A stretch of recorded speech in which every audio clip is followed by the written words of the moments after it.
Hi dears, welcome back. അപ്പോൾ ഇന്നത്തെ special അമൃതം പൊടി വെച്ചിട്ടൊരു അടിപൊളി കലത്തപ്പത്തിൻ്റെയാണ്.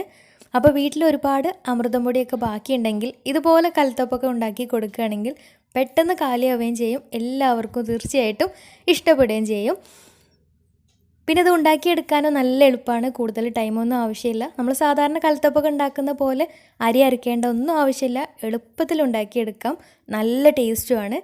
അപ്പോൾ എങ്ങനെയാണ് ഈ ഒരു കലത്തപ്പം ഉണ്ടാക്കിയിട്ടുള്ളത് നോക്കാം. അപ്പോൾ നേരെ വീഡിയോയിലേക്ക് പോവാം. അതിന് മുന്നേ ആയിട്ടൊരു കാര്യം, ചാനൽ സബ്സ്ക്രൈബ് ചെയ്യാത്തവരുണ്ടെങ്കിൽ സബ്സ്ക്രൈബ് ചെയ്യാൻ മറക്കരുത്. തൊട്ടടുത്തുള്ള ബെല്ലൈക്കണും കൂടെ ഒന്ന് ക്ലിക്ക് ചെയ്താൽ മാത്രമേ ഇനി ഞാൻ പുതിയ വീഡിയോസ് ഇടുമ്പോൾ അതിൻ്റെ നോട്ടിഫിക്കേഷൻസ് ഒക്കെ പെട്ടെന്ന് തന്നെ കിട്ടുകയും ചെയ്യുള്ളൂ. അപ്പോൾ ഈ ഒരു കലത്തപ്പം തയ്യാറാക്കി എടുക്കാൻ വേണ്ടി ആദ്യം തന്നെ ഇതിലേക്ക് കുറച്ച് ശർക്കര ഉരുക്കിയെടുക്കണം. അപ്പോൾ അതിന് വേണ്ടിയിട്ട് ഒരു പാത്രം സ്റ്റൗവിൽ വെച്ചിട്ട് അതിലേക്ക് 3 അച്ച് ശർക്കര എടുത്തിട്ടുണ്ട്. എന്നിട്ട് അതിലേക്ക് 1/2 കപ്പ് വെള്ളം ഒഴിച്ചിട്ട് ഫ്ലെയിം ഓൺ ചെയ്തിട്ട് ഒന്ന് ഉരുക്കിയെടുക്കാം. അപ്പോൾ 1/2 കപ്പ് വെള്ളം തന്നെ മതിയാവും ഇതിലേക്ക്. അപ്പോൾ ശർക്കര അവിടെ ഉരുക്കി വരുന്ന സമയം കൊണ്ട് ഇനി കലത്തപ്പത്തിലേക്കുള്ള ബാറ്റർ ഒന്ന് റെഡിയാക്കി എടുക്കാം. അപ്പോൾ അതിന് വേണ്ടിയിട്ട് ഒരു മിക്സിയുടെ ജാറിലേക്ക് 1/2 കപ്പ് അമൃതം പൊടി ചേർത്ത് കൊടുക്കാം. ഇനി വേണ്ടത് ഒരു 1/4 കപ്പ് അരിപ്പൊടിയാണ്. അപ്പോൾ വറുത്ത അരിപ്പൊടി ആയാലും വറുക്കാത്തതായാലും ഒന്നും കുഴപ്പമില്ല. പത്തിരിക്കും നൂൽപുട്ടിനൊക്കെ എടുക്കുന്ന ആ ഒരു അരിപ്പൊടിയാണ് എടുത്തിട്ടുള്ളത്. അപ്പോൾ അതും കൂടെ അതിലേക്ക് ചേർത്ത് കൊടുക്കാം. ഇനി വേണ്ടത് കുറച്ച് തേങ്ങ ചിരകിയതാണ്. അപ്പോൾ ഞാനൊരു 3.5 ടേബിൾ സ്പൂൺ തേങ്ങ ചിരകിയതും കൂടെ ചേർത്ത് കൊടുക്കുന്നുണ്ട്.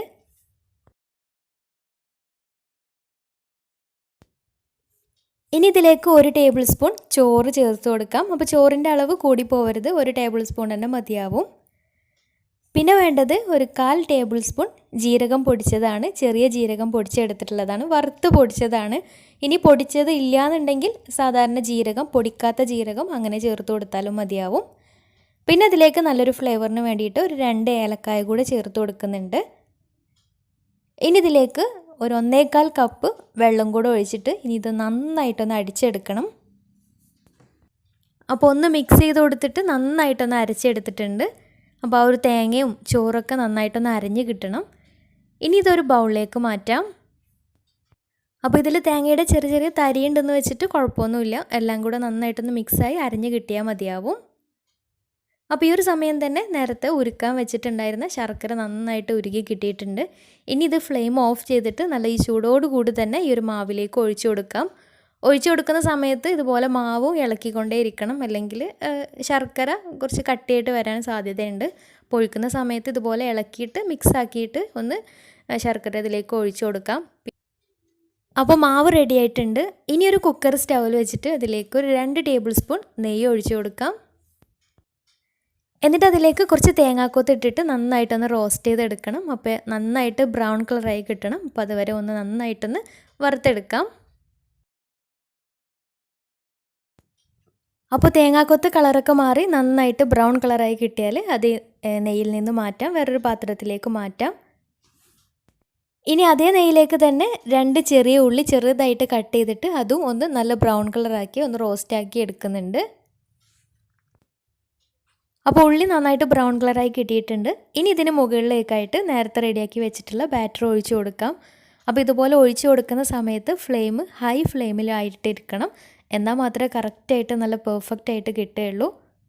ഇനി അതിന് മുകളിലായിട്ട് നേരത്തെ മാറ്റി വെച്ചിട്ടുള്ള ആ ഒരു തേങ്ങാക്കൊത്ത് വറുത്തെടുത്ത് ആ ഒരു തേങ്ങാക്കൊത്തും കൂടെ മുകളിലായിട്ട് വിതറി കൊടുക്കാം. ഇനി ഇത് അടച്ച് വെച്ച് ഒരു 1 മിനിറ്റ് ഹൈ ഫ്ലെയിമിൽ കിടന്നിട്ട് പിന്നെ ലോ ഫ്ലെയിമിലാക്കിയിട്ട് ഒരു 15 മിനിറ്റ് വേവിച്ചെടുക്കാം. 15 മിനിറ്റ് ആകുമ്പോൾ തന്നെ കറക്റ്റായിട്ട് വെന്ത് കിട്ടുന്നുണ്ട്. പിന്നെ കുക്കറിൻ്റെ വിസിലിട്ട് കൊടുക്കേണ്ട ആവശ്യമില്ല, വിസിലിട്ട് കൊടുക്കാതെയാണ് വേവിച്ചെടുക്കേണ്ടത്. പിന്നെ അടി പിടിക്കാതിരിക്കാൻ വേണ്ടിയിട്ട് ആദ്യം തന്നെ ഒരു കുക്കറിൻ്റെ താഴ്ഭാഗത്ത് അലൂമിനിയത്തിൻ്റെ എന്തെങ്കിലും പഴയ അടപ്പോ അല്ലെങ്കിൽ പഴയ നോൺ സ്റ്റിക്കിൻ്റെ പാൻ ഉണ്ടെങ്കിൽ അത് വെച്ച് കൊടുക്കുകയാണെങ്കിൽ പെട്ടെന്ന് അടി പിടിക്കുന്നുണ്ടാവില്ല.